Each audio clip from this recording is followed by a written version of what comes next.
Alright, so in my last video I showed you how to do fresh vegetables and put them in the dehydrator. I did leeks, baby bok choy, and mushrooms. And today I'm going to show you how to dehydrate frozen vegetables, which is even easier because all the cutting and everything has been done for you. They've already been blanched, so you don't have to blanch them. So I'm going to do some hash browns. And it's the southern style, it's the little cubes. These do not have peppers in them. It doesn't matter if they have peppers or not. Walmart didn't have anything other than straight potatoes. So sometimes when you get the bag, there's clumps in there, and I can feel a couple. So I just bang it around a little bit, and I can feel a few little tiny clumps, but not big ones, so that's good. And then I will just cut them open.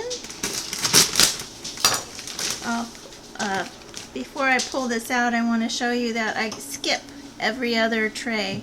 That way I can pile them up higher. I would have piled this up higher, except I only have 4 bags of potatoes and there's 4 shelves here, so it's good. So I'll pull out a tray, and then you just pour them on. And this is a 2-pound package of potatoes.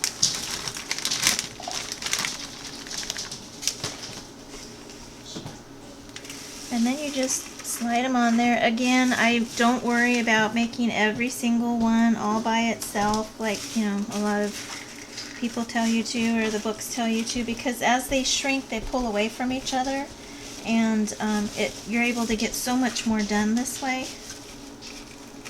So for the same amount of electricity and time, I can get all of this done on one tray instead of splitting it into 2 trays. That one's going to go in. And then I have 2 more to go. Alright, so I have all my hash browns in this dehydrator, and I could have put another whole bag on every single tray, but I only had 4 in the freezer. So I have 9 packages of pepper and onion blend from Walmart. These are 1 pound, 4 ounce packages. And again, I kind of check it, make sure there's not some big clump, because it's just easy, and we're good to go. So I'll open these.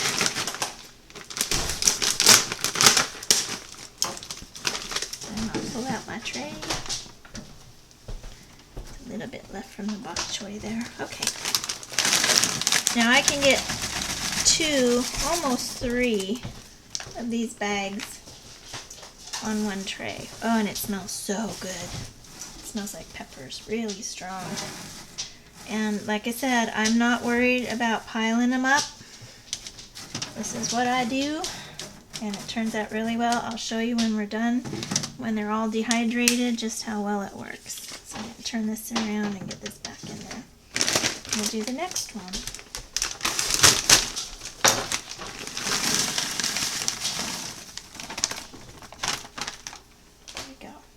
Occasionally you'll get like this really huge, massive one, and I just take a pair of kitchen shears and cut it into smaller pieces so that I don't have this huge thing with all these smaller bits and pieces. And in a video that I'll make next week, I'll show you how to actually use the dehydrated vegetables. But for now, there's, what is it, 2 pounds, 8 ounces, so like 2.5 pounds on one tray. And there's still a little bit more room. I could pile it up higher. I'm not going to worry about it too much. Alright, so I have both of my dehydrators loaded up with hash browns and bell peppers and onions. They're both frozen. I wanted to show you I added a little bit more to each tray because I had 9 bags and I have 4 trays, so there's 2 1/4 bag on each tray, and if you look, they kind of sag just the tiniest bit, but it's okay. When peppers dehydrate, there's a lot more moisture, and so sometimes along the very bottom edge here, it will come along the front door and then it'll drip. So if you're going to do anything that has a lot of moisture in it, you might want to put a tray or a towel or something under there if you have something that you need to protect. Now, the potatoes don't have very much water in them, They just dry out and they get a little bit hard. You won't have a lot of pooling on the bottom like you will with the peppers. And then for both of these, I will put them between 110 and 120 on the temperature, and I will put them on for 24 hours. And tomorrow I will come back and we'll do the rest of the video so you can see what they look like. And yeah, so we'll see you tomorrow. Okay, so my hash browns and my frozen peppers and onion mix are now done, so I'm going to take them out. This one is the hash browns.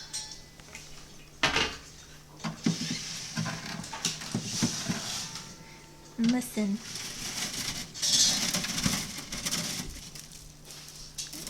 They're hard. They are dried hard. You can't quite break them in half, but they would be crispy if you did break them in half. And it's that simple. They came out of a bag. They're frozen hash browns, and I'm going to put them in a bowl right now because I have to wash some half-gallon canning jars. And I actually end up putting these in a 2.5-gallon food grade bucket, and I seal it, so I have quite a few of those at this point. Yeah, it's very simple. I'll just pull this out. There we go.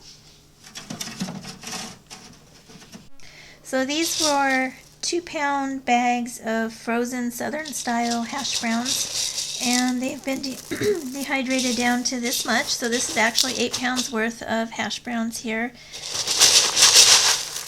And as you can see, they're very hard. In order to use these, all you have to do is take out the amount you want, and you have to remember that they are going to about double in size. I found that the hash browns don't quite double, it's just a little bit less than double. And you pour either boiling water over them or very hot water, and then you let them sit until they soften up, and then you just cook them up and fry them up like you would normal hash browns. You can use them in casseroles, you can use them in soups or stews, you can use them fried for breakfast, and these will last basically forever if they're in an oxygen-less environment and they are kept dry. I put them in 2.5-gallon size buckets, and I seal the bucket. I put in oxygen absorbers and moisture absorbers as well because it's going to be a long-term storage. And that's it. It's really, really simple. When you buy the frozen veggies, it's all the work is already done. All you have to do is put them on the trays, dry them, and then somehow seal them up somewhere. So it's super easy. Alright, and on this side I have my bell pepper and onion mix that is now completely dry and crunchy. And if you remember, they were piled up like this high. And you just pull them up, and some of them are stuck slightly together, so you just rub them a little bit and they just come apart. And here's all of your dried onions, and you have red and green peppers in here. So I'll put these in a bowl. And the crunching you hear is actually the juice that dries on here, and so sometimes when you pull this up, it's actually stuck on. That's why I usually go from the corners, and I'll lift it up, and I'll lift it up, and then I'll kind of, there we go, wiggle it back and forth, and then it just comes right out. If you try and just pull it out, it's going to scatter these a little bit because it is stuck over the entire thing. So I'll push that back in, and I'll bring my bowl over here. And there we go. And then if you want to get all of these little ones out, you just kind of bend the screen a little bit and they pop right off. It's not hard at all. So I'll go ahead and finish the other ones and I'll show you what it looks like. So here's my peppers. I had 4 trays and I had 9 bags of peppers and onion mix, which I believe was 1.5 pounds each. So I wanted to show you that they come out like this, kind of flat. And all you got to do is just gently, and then you have, this one's still stuck, they come apart. And when you soften them up in the water, they do just come unstuck. But with these, I'm just going to quickly make them smaller so I can put them in a jar. That's what it is. It's very, very simple. This is so incredibly simple to do with the frozen peppers and onions, and you could put this in a small coffee grinder and grind it up into a powder. You could take some and just constantly grind it until you have little pieces, and you could put that in rice or eggs, whatever you wanted to use small pieces for. And again, it lasts pretty much forever, as long as it stays dry, like completely dry, airtight container. You can put a moisture absorber in there. I don't usually use oxygen absorbers for this because it's crispy, you know, it's crispy dry. I don't have to worry about moisture if I can get it into a jar or a 2.5 gallon bucket quickly enough. And I have peppers on hand anytime I want. And realistically, if I really wanted to grow my own bell peppers and do this, my whole garden would be nothing but bell peppers because we eat a lot of bell peppers. This way I can grow bell peppers for fresh eating, and I can use the frozen ones that I dehydrate for long-term storage and for anything that I wanted to use dry peppers for. So there you have it.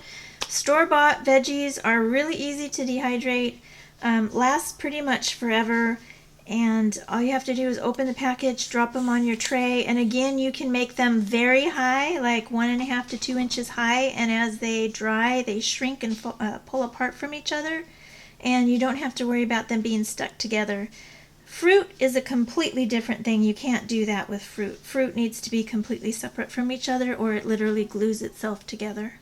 So with these, I would just put what I needed in a bowl, cover it with some warm water or hot water, let it sit until they softened. You don't want to take them out too soon. If they haven't softened completely, then whatever food you have that you're putting them in, the liquid in there has to soften these up, and you often don't have enough time before the food is cooked, so these can end up being too chewy or even crunchy. So you always want to make sure you give them plenty of time to soften up.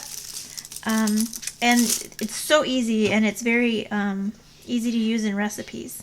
So I hope you enjoyed it. If you like this video, please give me a thumbs up. I'm just starting my channel.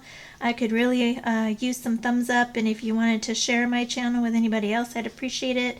And if you like my videos, I've had quite a few up now, go ahead and hit the subscribe button.